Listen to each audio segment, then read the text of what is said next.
It's a pleasure to be here with you today. I really enjoyed my opportunities to collaborate kind of across the continent through ThoughtExchange this year, and it's been really helpful in our work in Camas. This is Camas. We live in a lovely part of the country, just north of Portland, Oregon, across the Columbia River there. Our district is about 7,000 scholars, community of about 24,000, adjacent to a larger community of Vancouver, which is where I'm transitioning to be superintendent next year. Started my career as a principal teacher in Vancouver, so it's a little bit of coming home, even though we live in Camas. It's been obviously a great opportunity this year, and we started off with this Imagine Camas, really trying to think about how we could use the challenge to really think differently about our work. Had a lot of lofty goals, and then feel ourselves kind of fall back on the tracks of just trying to manage crisis and pandemic and get kids in and keep them in. And still while trying to think about the long-term vision of what a public school system can be, what it should be for our students.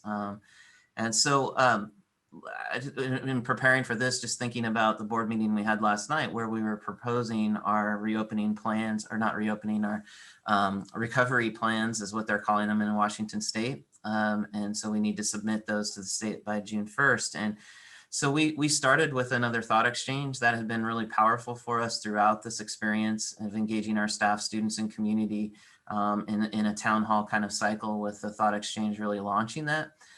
So we've put out to our community a question around learning as we look forward to the future. Just thinking about this year, what are you looking forward to for our students as we move forward? And of course, that generated a lot of energy, a lot of conversations.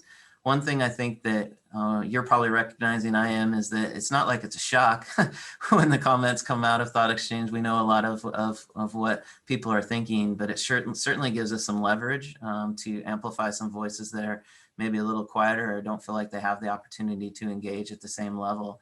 And so I'll show you just the word clouds that came out from this discussion. And you probably could guess which one is the staff one and which one is the community one, just by the words that are larger.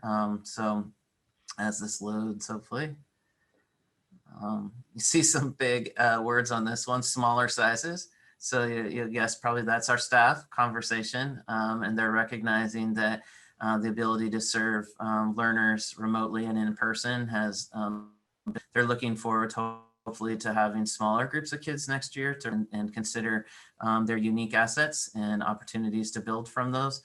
So that's a powerful message from our staff. You also see the other words in here that I think that we've heard from previous speakers today that are really important to our staff moving forward. And this is our community exchange with the same prompt as we look forward to the fall. What kinds of experiences do we want to have? And you'll notice that lots of similar words, but there's not that big small on there. It's more about the educational learning experience in my own child and what that might look like and the focus that I want. You'll see mental health on here is really important to our community, and I know that is for your communities as well. So what we did with that is we then created some design principles for our plan, and that we hope that would carry us forward, not just in meeting immediate needs, but also thinking more broadly about where we can go as a district. So really thinking on extension and focused acceleration of whatever we currently have in place, and really a focus on eliminating inequities in our system. Really trying to keep coming back to students. I know that we all are disciples of that philosophy, and I know it's been hard as the pull of the year kind of shifts us to adult issues. And our board meeting last night was all about adult issues, which is really can be frustrating sometimes. And then really thinking just as how do we as educators shift from deficit to asset focused mindset.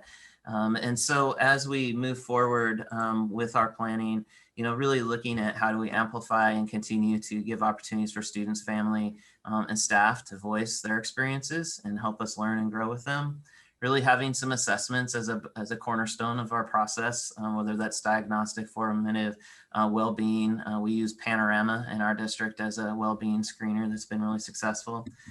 Thinking about strategic support, of course, for our students, but also like just how do we inspire curiosity, right? Like this opportunity that kids have had to learn differently, like let's build on that. And then let's also like kids for the first time were pretty excited about being at school. Even like 15-year-olds were like saying like, I'm happy to be here. Like typically you're lucky if you get a fine out of them if you ask how their day was. So like, let's build on that, and let's not go back to just like 6 periods of boredom. Like how do we ignite their learning, right?